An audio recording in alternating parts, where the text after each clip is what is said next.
Hello everybody, and you are watching today's Chrissy B Show, where we're dedicating an entire program to Anti-Bullying Week, which runs from the 16th to the 20th of November, and this year's theme is Make a Noise About Bullying. I'll be talking to a former victim of bullying called Aaron Howe, but also to the bully who made his life a complete misery, and there is a very interesting twist to this story. We also have psychologist Glenn Mason, who will be joining us to explore this theme in more depth. And we also have founder and head instructor for Stay Safe Workshops charity, Richard Pomfett, also joining us via Skype, who has a very interesting approach to bullying, teaching children how to stay safe and also to look out for their peers. We'll also be showing you videos regarding bullying that all have some very deep messages. And last but certainly not least, I'll be giving you my top tips on how to stand up to self-bullying. But first of all, here are some interesting facts that can be found on the Anti-Bullying Alliance website. And they say there's a growing evidence base linking bullying to mental health problems, which has changed both government and societal attitudes to bullying. Findings showed that 61.5% of participants reported being bullied, with 62.5% of bullied participants reporting that being bullied was an important reason for their attendance at the Child and Adolescent Mental Health Service. Children bullied during their early years are up to 3 times more likely to self-harm than their classmates when they reach adolescence. It found that half of 12-year-olds who harm themselves are frequently bullied, or were frequently bullied. The research also showed that victimized children with mental health problems were at greater risk of self-harming in later life. The authors suggest that efforts should focus on improving the ways in which children cope with emotional distress. They also call for more effective programs to prevent bullying in schools. So Anti-Bullying Alliance are also the founders and main organisers of the Anti-Bullying Week campaign. So we're fully supporting Anti-Bullying Week, which is looking to empower children and young people to make a noise about bullying, whether it's happening to them or to someone else, face-to-face or even online. And very quickly, here are some of the tweets from you regarding this subject. Stand Up Foundation says, "We must all feel confident enough to make a noise about bullying. Get involved in Anti-Bullying Week." ABF Maldives says, "It's time to say no. Making a noise about to support and raise awareness here in the Maldives." So it's great that it's happening there as well. And Jay Verdi says, "Stand up to bullying. Support Make a Noise Anti-Bullying Week." And School Guide UK says, "Young people, teachers, parents, carers, let's all try to be better talkers and listeners this Anti-Bullying Week. So also make a noise." All right, guys, so before we delve into this topic more and meet our first guest, let's go to the news with Jenny.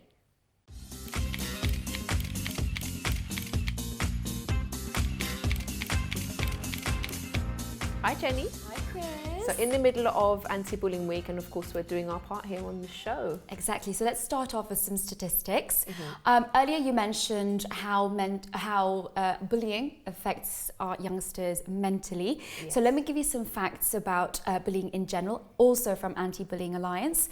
And they said that a survey of over 250,000 children and young people in England, ages 10 to 15, found bullying to be widespread. So that's not very shocking. But the numbers are 46% of children and young people say that they were bullied at some point in their school life. The most common worry that pupils actually have before entering secondary school is, number one is getting lost at the large buildings in the school, but the second is getting bullied at the school while being there. So that's kind of sad. And also 16,000 young people aged 11 to 15 are absent from school at any one time due to bullying. Yeah. So that's a really big number. It is. And you know, if they're not coming into school, they're not studying, they can't study, and that's their future, and they're our future, I guess. So it's very, very bad news. It's worrying, isn't it? Definitely. And that's bullying face-to-face in schools, but in this generation, we have a new platform of bullying, and that's called cyberbullying. So 1 in 5 young people have suffered online abuse, a study finds. So this survey has more than 4,700 teenagers, revealing almost that half think cyberbullying is actually a bigger issue than drug abuse among young people. Exactly. And global YouGov survey from across the world also says that a fifth of those who have had experienced cyberbullying said it had made them consider suicide. And more than half said being taunted online was worse than being bullied in person. So worse than face-to-face bullying, which is not good. I'm just wondering why that is, why it's I suppose it can be a lot worse. Things that are said can be a lot worse when when the person's hidden. There's no identity there, and it's just. And I guess it's there out there for the world to see. Yeah. So you're being bullied. More humiliating, isn't it? Exactly. Yeah. So this study's resulted that a quarter of those bullied closed down social media accounts, and more than a fifth skipped school. The survey commissioned by Vodafone found. And of those who were bullied, almost 40% didn't tell their parents, citing, they were scared or they were embarrassed or fears of telling their parents. I don't think it's something they should hide from your parents, but yeah, they do indeed. And this is a study across 13 to 18-year-olds from the UK to South Africa, US. So it's really a global study. So it just shows those numbers. It's crazy. But some good news. So some people out there are doing something about it. For example, a scheme in Scotland. So they were given £450,000 recently to help with their cause. So the Mentors in Violence Prevention Scotland programme encourages young people to speak out against violent behaviour and bullying. And as I mentioned, they were given £450,000. It's run by an American educator. And this money will hopefully employ more full-time dedicated training staff to build on the progress that they've already done. So I think what they do is they mentor some of the older kids to help the young kids, them while at school. So that's a good thing. So hopefully we'll see that roll out not only in Scotland, but also across the country and around the world. So I'm sure there's more schemes like that, but we should definitely try and do more to tackle this really, really big problem. Moving on to celebs who were bullied before becoming famous. And having done this research, what I noticed is there was a slight pattern. So hopefully, let's see if our viewers can see that. So first one, and this is from the riches.com website. Miley Cyrus, so she's the Wrecking Ball singer, former Disney actress in the series Hannah Montana. So in her book, Miles to Go, she notes that she was short and scrawny and was bullied by big, mean girls. She felt that they took it beyond normal bullying, and she remembers one specific situation. They locked her in the girls' washroom, and she admitted she was trapped in there for over an hour and really tried to get out and was doing her best until she her fists hurt because I think she was trying to push the door out open. So it's a very movie-like scene, but happened in real life for her. So she talks about her bullying experiences in her book, which is quite sad, but there you go. Now she's this massive star. Our very own Victoria Beckham, so she's this massive fashion style icon that we know of today. And she came from a wealthy family, but that was the thing that she hid from her peers because she would get picked out from, bullied for that reason. And she stated that she never really had any friends and she kept to herself. And she was bullied constantly. And during a recent an interview, she noted that bullies would even pick things up from puddles and throw it at her. And often they would threaten her and that they would beat her up, etc., etc. And she stated that her whole school life was very, and I quote, miserable, and that she just didn't fit in. And look where she is now. Yeah. You sort of want to turn around to everyone and go, yeah. So I guess they must have such an amazing feeling knowing they've made it. All those people that used to, pick on them. And sometimes it's even a driving force for them to do well because of it can go two ways. That's the problem. Sometimes people that are bullied, they can just go into themselves so much and get depressed, take it really badly and just stop living basically and not doing anything. And there's others that use that as fuel to do well in life. Yeah, so hopefully we're inspiring some of our viewers out there that bullying, is just a stage in your life. Yeah, it's not the end of the world. Yeah, to make you stronger for later on in life. But next up, we have Winona Ryder, who's known for her films such as Edward Scissorhands and The Age of Innocence.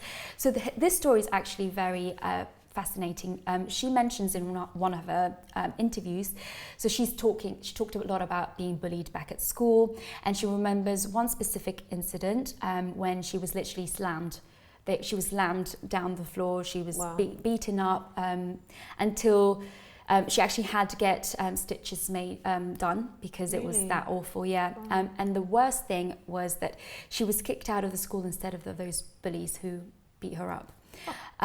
Yeah, apparently. So later, after Winona had become this huge Hollywood star, she actually bumped into one of her bullies at a coffee shop. And this bully asked for her autograph. And listen to this. So Winona asked this bully, do you remember beating up a kid in the 7th grade? And the bully said, kind of. And Winona responded, that was actually me, go away.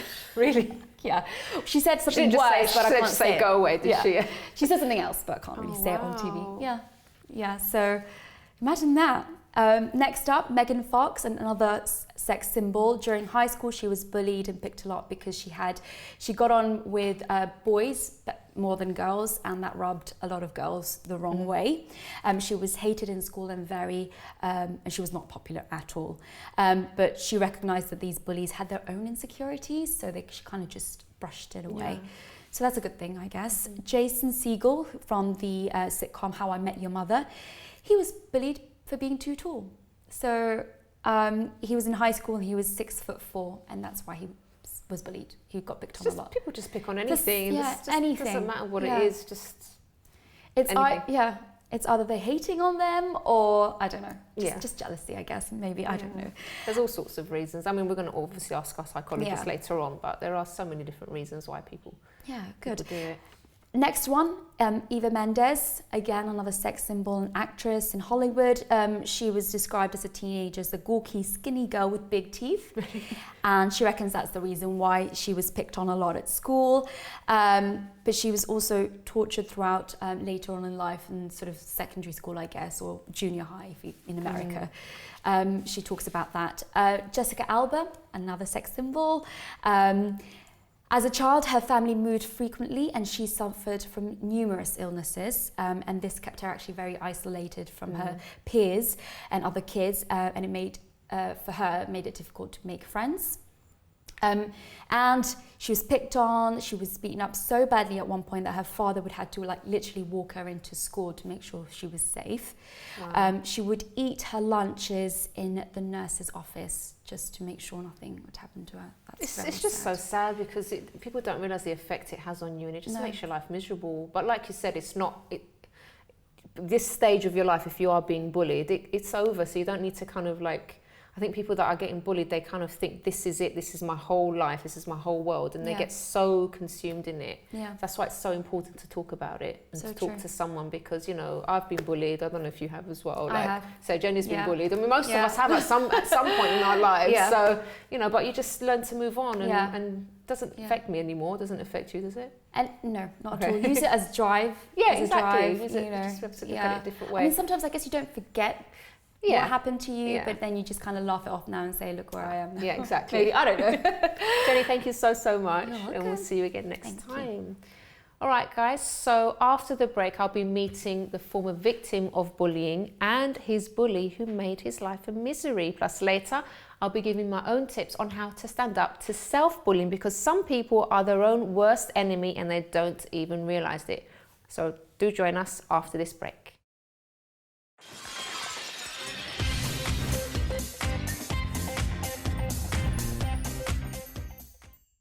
Hi, I'm Chrissy B, and my show is all about improving your mental health and being happy. Join me every Monday, Wednesday and Friday at 10 p.m. on my channel Sky 203. Visit chrissybshow.tv for more information and subscribe to our YouTube channel Chrissy B Show. You can also follow us on Twitter and Instagram at Chrissy B Show, and on our Facebook page, The Chrissy B Show.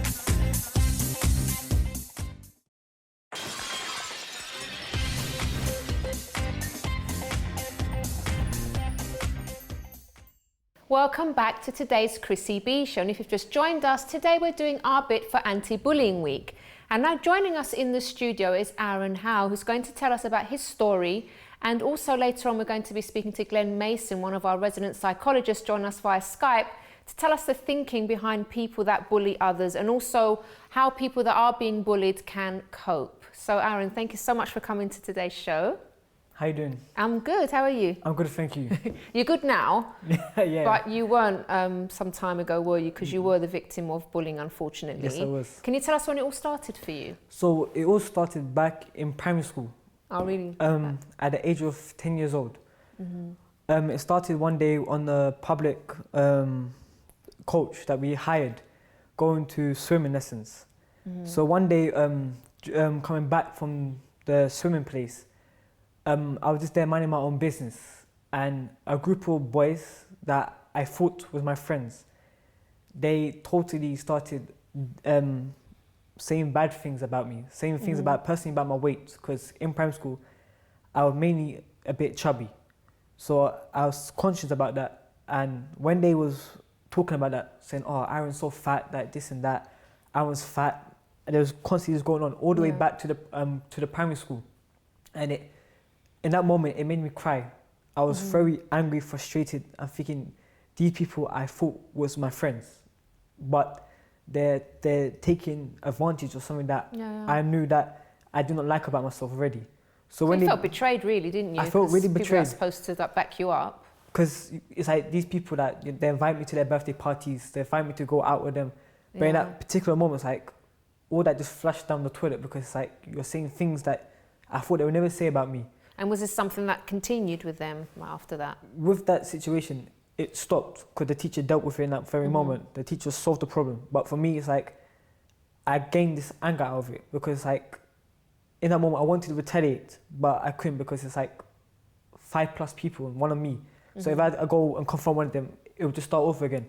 But during that period in primary school, people would always come up about my weight, like, oh, Aaron, you're so fat. Or when we play football, I would tackle someone, hurt them. They say, because you're so fat, you're hurting me.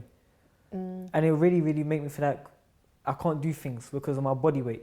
So it will put me like, I have no place in doing things in primary school. Okay. And did that continue then when you went to secondary school and older? In secondary school, things changed.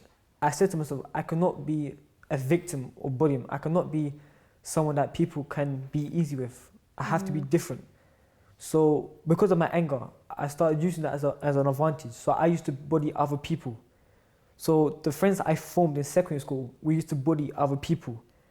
And because people knew about my group in secondary school, they knew certainly about my anger. So people were scared of me. There was one day I was on a bus, or public transport, where a girl was just trying to joke with me, but I didn't see it as a joke. And in that very moment, I lost my temper, and she got so scared. Like she was like saying sorry, like pleading and begging, but I didn't stop. After a few weeks later, what I did to her, she confessed and said to me, oh, Aaron, I'm scared of you.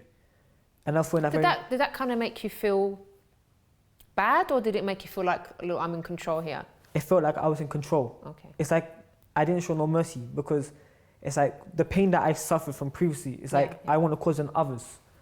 So all that bullying that I received in primary school about my weight, which was still there in the back of my mind. And because like all the weight I had in primary school, I lost a bit of it. So no one used to gain about I was fat. They just used to say, look, they used to pick on just things about me, like how I used to approach with myself and all this. But there was one particular gentleman that made your life a misery for a while, wasn't there? Yes. So even though you kind of became angry, and even you ended up bullying other people, but there was one particular person that you couldn't back chat, you couldn't do anything, could you? Shall we meet him? Yes. Let's bring him up on screen. Hi, Tiago. How are you? I'm fine, thank you. How are you, Chris? I'm good. Thanks for joining us. My pleasure. So I hear that you made Aaron's life a misery for a while. Yes, for a while What happened? Why did you pick on him? There was a mixture of things. I wasn't even from the area where Aaron was from, but he lived in the neighborhood where my cousins lived. So every time I'd go to see my cousins, I'd see Aaron. And because of the kind of person I was at the time, I was very aggressive. I wanted things my way. And then I saw Aaron and I thought, who's this cheeky boy? Because I remember one time I asked him to go shop for me. And then he said no. And obviously, why should he, by the way? He didn't have to, but the way I was living, I thought people have to do what I say when I want. I was always used to getting it my way. So I said, oh, go shop for me. And then he said no. And it's like, I was like, he can't be serious. He can't be saying no. So then I was like, no, I'm telling you to go shop. And then he tried to get cheeky, like, no, I'm not going to the shop. You have to go for yourself. And then when I saw that, I said, no way, I have to show this guy that I am his boss. So what did you do? So then I just started forcing him to go. I started beating him up. I'll start calling him names. Just everything, really. I had to have it my way. I remember bully him and then record it and then make him say sorry for things he didn't even do. I make him used to beg. Wow. So you were basically humiliating him then, really? Yeah, because at the time I thought he humiliated me because all my friends were there and people that I knew were there, and I was like, go shop. And then he said no, so I was like, I cannot let them see that this little boy is telling me no. So Aaron, how did you feel about him at the time? At the time, when I first, as you said, like, tell me to go to shop, I was thinking, who's this guy to tell me? Like, I don't know you. But did you hate him, all the things that he was doing I definitely to you? hated It was over a 3-month period you were telling me earlier. Yeah, 3-month period. So after torment. Total torment. And it's that moment where it's like, you used to do it to others, but now it's happening to you. And it's like, I couldn't do nothing because how he was more stronger than me, more taller, more powerful than me. So like everything he used to do to me, I couldn't retaliate, even though I had anger and all this. But it's like in that moment when I would see him, there would be instant fear to him. Tiago, just a question. Did you ever feel bad about what you were doing to him? Not at all. Not at all. At the time, I really did. At the start, I kind of did, but then when I felt that humiliation, I was like, no, now I have to show him that, you know, he cannot talk to me like that. He cannot say no to me like that. And then it just became fun to me. Aaron became like a game to me. It was just fun, to be honest. Now, I know we've got two of you, like, obviously speaking now, because there was quite an interesting twist to this story, wasn't there, Tiago? Yes. Can you tell us about that? Yeah, so like I was saying, I was involved in like criminal activities and in gangs, and I was a very violent person, aggressive person, hence why I behaved that way towards Aaron. And it wasn't just to Aaron, this is how I used to be to many others. But then I was invited to a youth group, and I realized that the reason I was like this towards Aaron is because when I was young, I suffered a lot of abuse and violence at home from my father. And even when I first came to the UK, I was kind of bullied myself because I didn't speak the language and I didn't have friends, so people pick on me. So that was one of the reasons I joined gangs. And though I learned that I was doing this to Aaron as a way to release this anger, this grudge that I had inside. And I was invited to the youth group, and I learned something that till this day I take with me. That is, I should use that anger, but to do something positive in order to change the situation or the problem that I was going through. So I was invited to a youth group called the Victory Youth Group, where there was people there who I saw their lives were changing, youths who were doing positive things, and they were genuinely happy. And is that when you started to feel bad about what you'd been doing to him? Yes, that's when I really started to feel bad, because it really sank in, like, how can I make someone's life hell like that? Just because I suffered it doesn't mean I have to make other people suffer. So I started participating in the youth group, and I saw that my character, my behavior started changing. And then I wanted to, you know, make amends with Aaron and so forth. So I even ended up inviting him to the youth group and becoming friends with him now. So this, I mean, you don't hear this often. I mean, it's just an amazing story. So Aaron, when he started being nice to you and then invited you to this youth group, how did you feel? I was shocked, like totally shocked. I'm thinking in my head, this person used to make my life hell, and now he's inviting me to this youth group. So it's like, what this got to offer? But I saw a change in him, because the way he was nice, the way he was being respectful, it was total shock. So it's like, let me go to this youth group, because if I see a change in him, then with my life, how my problems are. Did you trust him though? Because what if didn't you kind of think in your head, oh, what if this is a trick? He's just going to take me somewhere that and beat didn't come me to up. my head at all. Yeah. Because it's like, because his cousin's gone as well, that very moment. So it's like, if his cousin's gone, I'll go as well. But as he said, I went to the same youth group, and I saw people with so much joy and so much happiness. And this is something that I never experienced in my life. And I saw that this was in Tiago's life. Yeah. So when I started coming more frequently, he became like from a tormentor to a mentor to me. Someone that was really like motivating me, to help me, to push me. He was like, instead of being my bully, he was like a brother to me.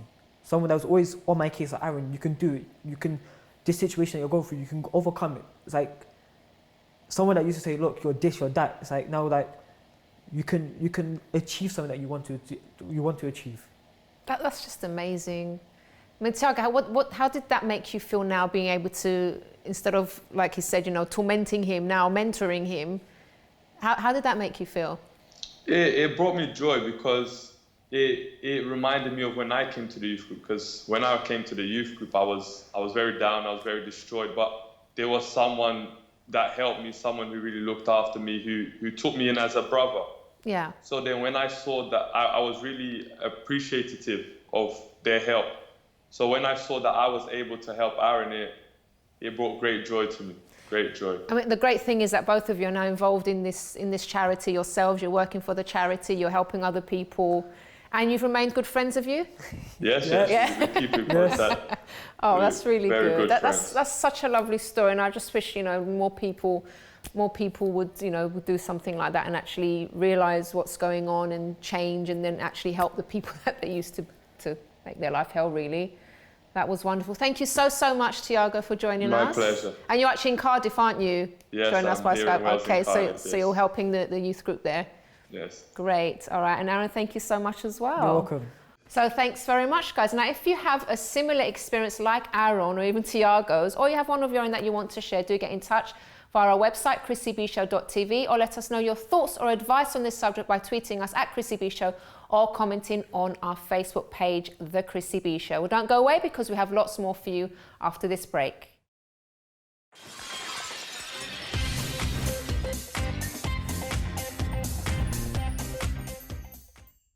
Hi, I'm Chrissy B, and my show is all about improving your mental health and being happy. Join me every Monday, Wednesday and Friday at 10 p.m. on my channel Sky 203.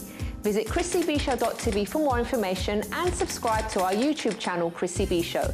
You can also follow us on Twitter and Instagram at Chrissy B Show and on our Facebook page, The Chrissy B Show.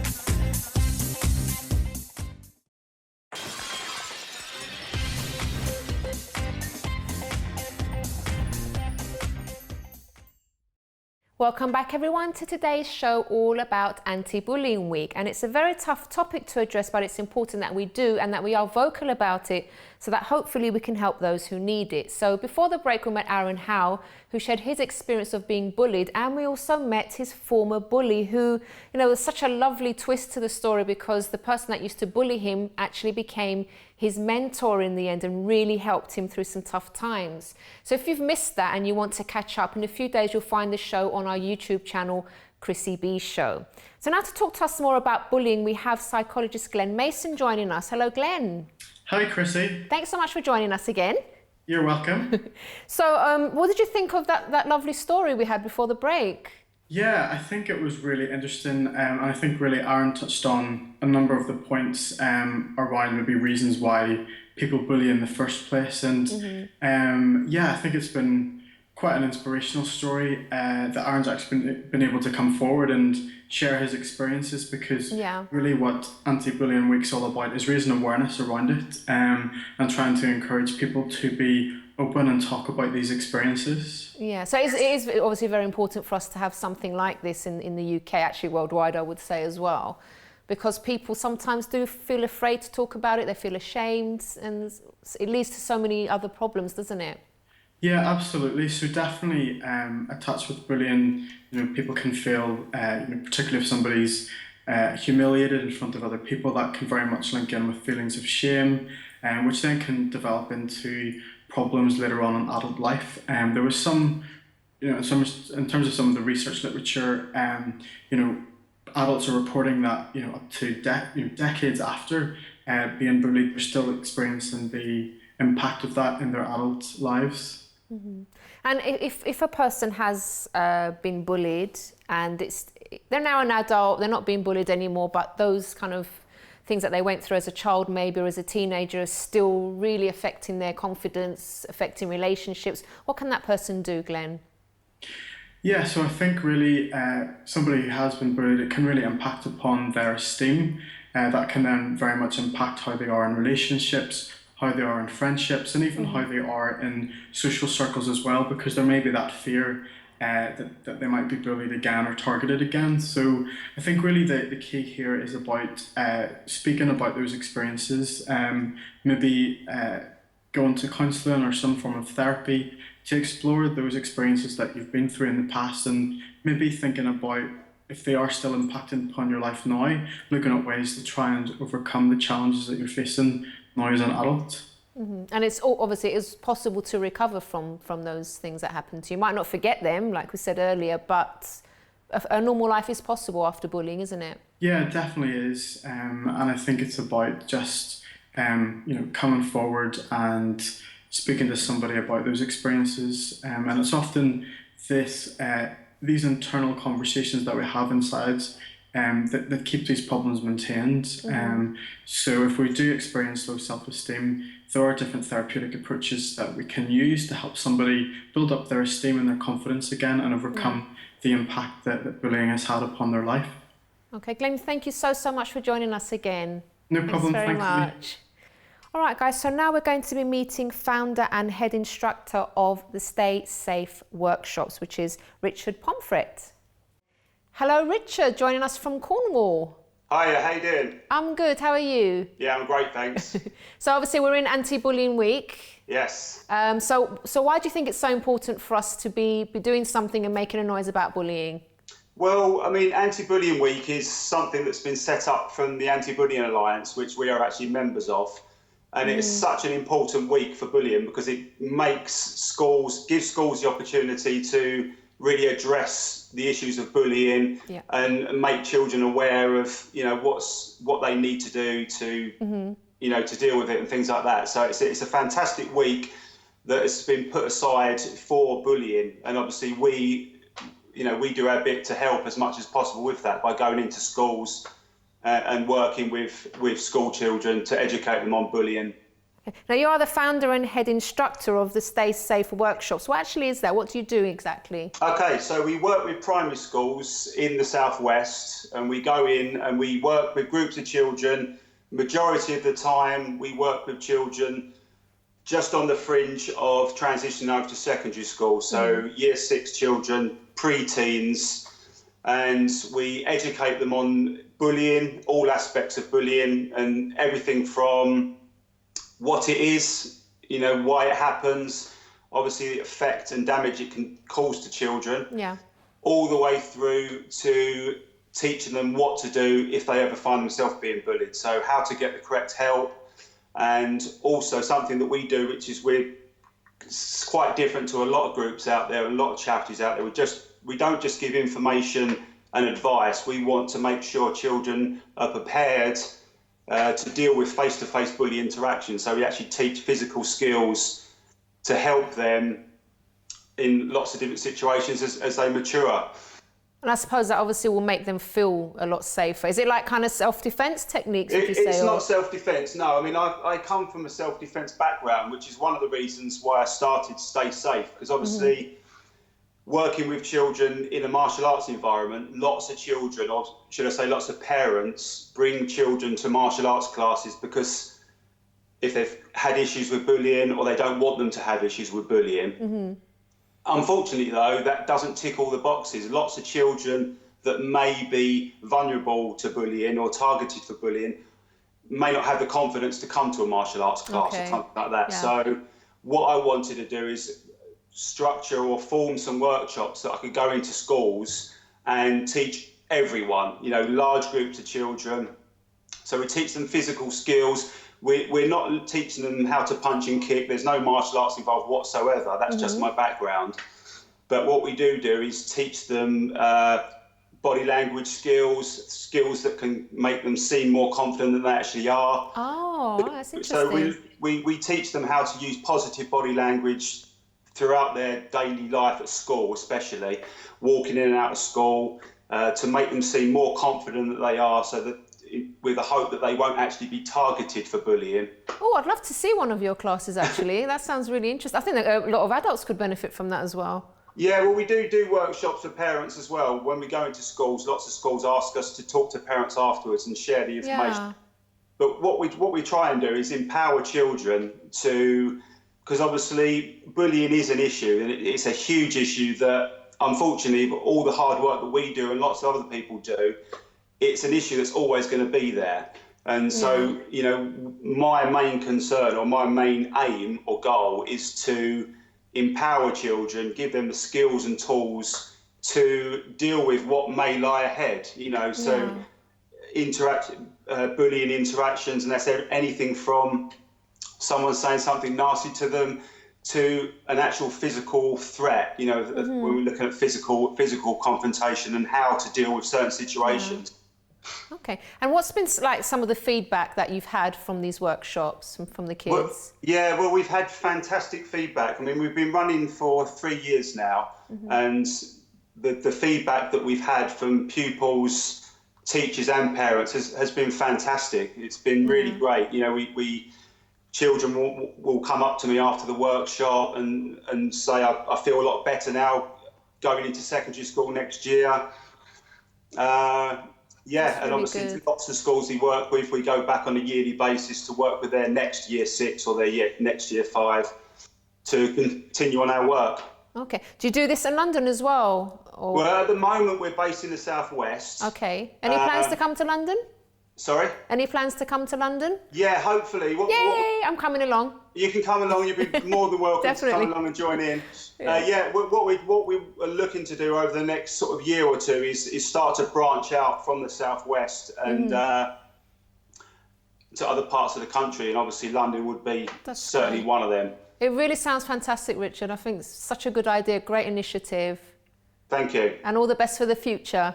No problem. Thank you so much. I'm definitely will see you again because I'm really meaning about coming to one of your workshops. Yeah, sounds definitely. really good. I'll hold you to that. I've invited myself. There you go.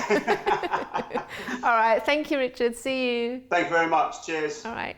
Okay, guys, so that sounded great. So it's so good to see, you know, different people doing different things about bullying because, you know, if we all club together, we can definitely make a difference. Well, before we go to a break, we have a thought-provoking video for you. Let's watch this.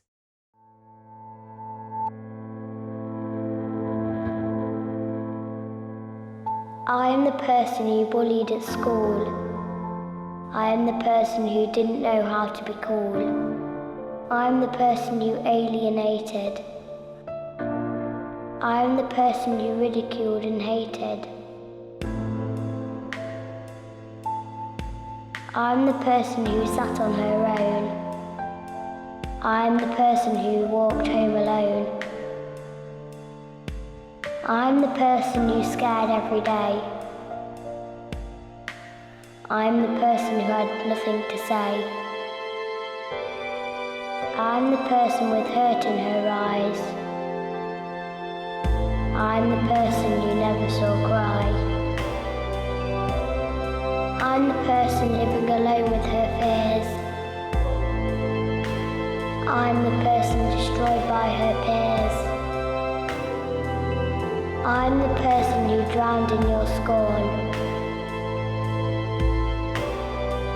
I'm the person who wished she hadn't been born. I'm the person you destroyed for fun. I'm the person, but not the only one. I'm the person whose name you didn't know. I'm the person who just can't let go. I'm the person who has feelings too. And I was a person just like you.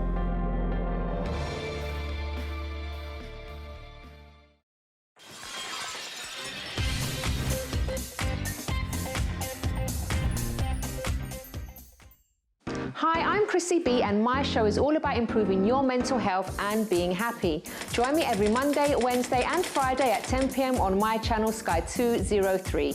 Visit chrissybshow.tv for more information and subscribe to our YouTube channel Chrissy B Show. You can also follow us on Twitter and Instagram at Chrissy B Show and on our Facebook page, The Chrissy B Show.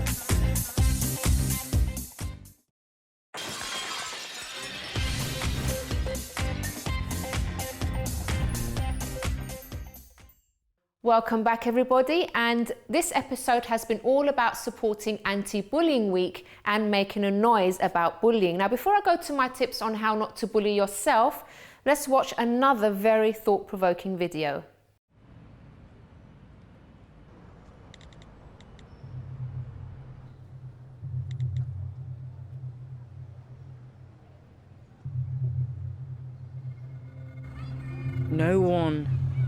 likes you. Not even your mum. You's a proper skank. No wonder your dad left you. Where were you after school? Kez was gonna shank you. LOL. Hey benefits boy. Eat this. And die.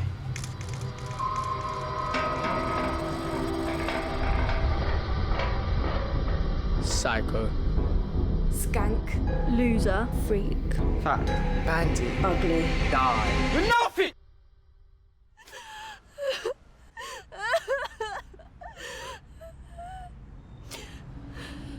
We didn't mean it.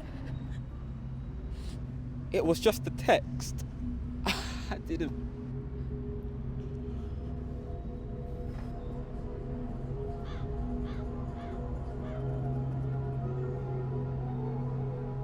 It was just banter.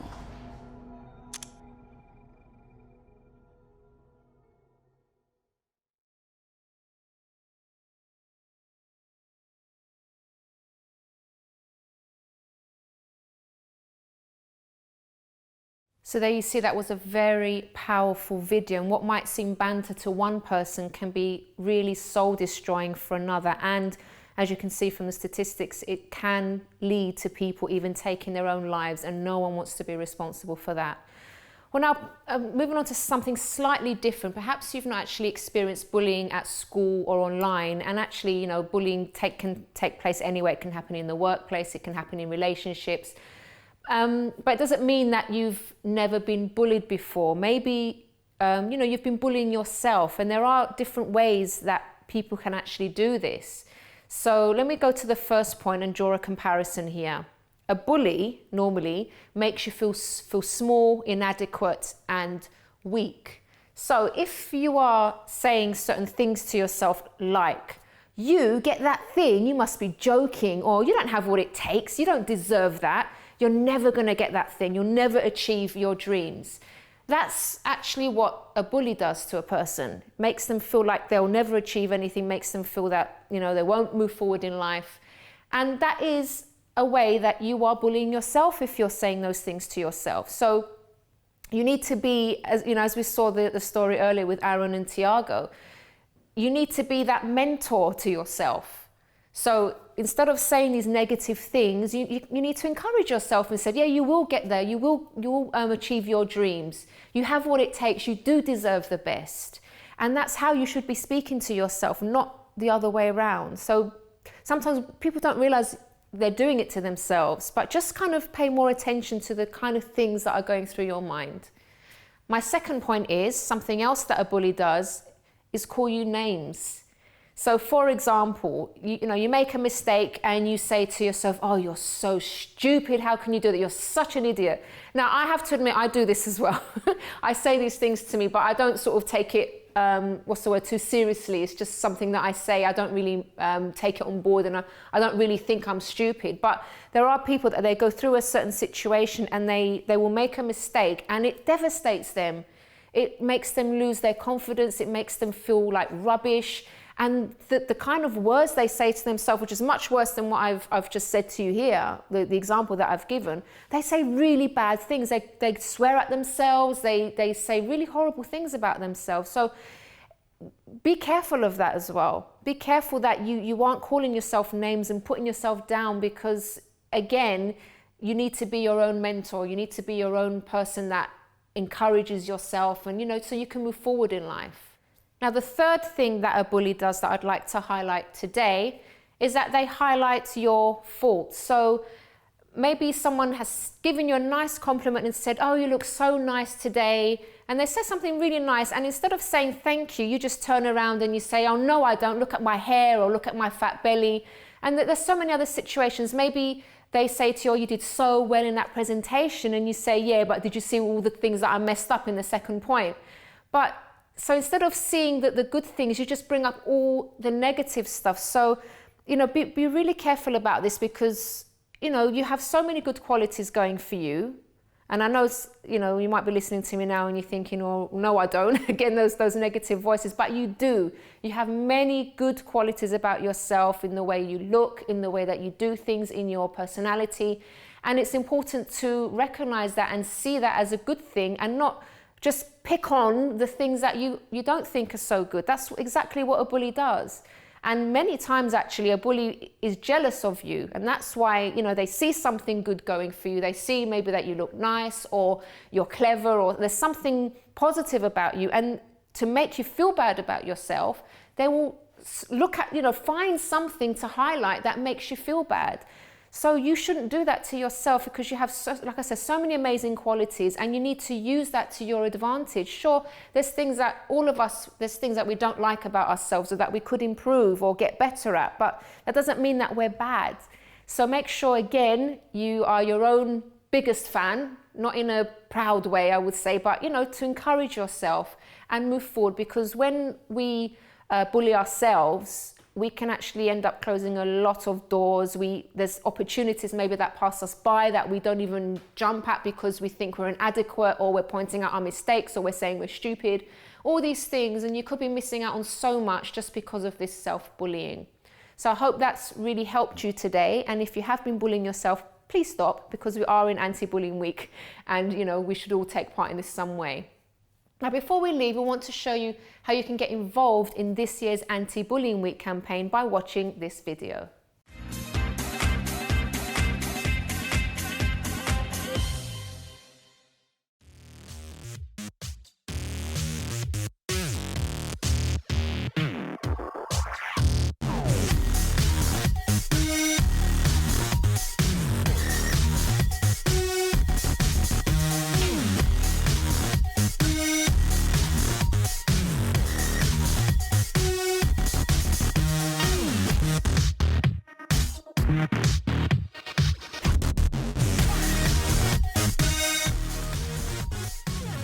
I'm Indy from Cornwall. I'm Olivia.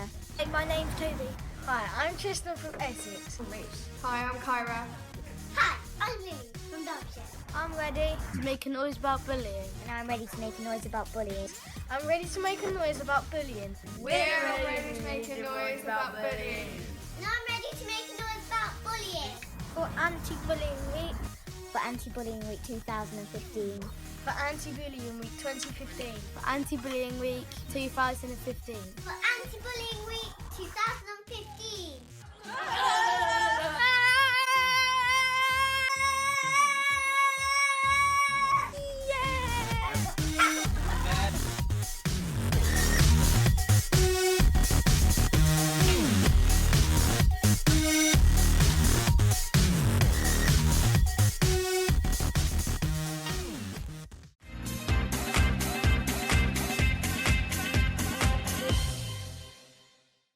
So the way we've made noise about bullying is dedicating a whole program to it. So I hope you guys have enjoyed the program today and also learnt something.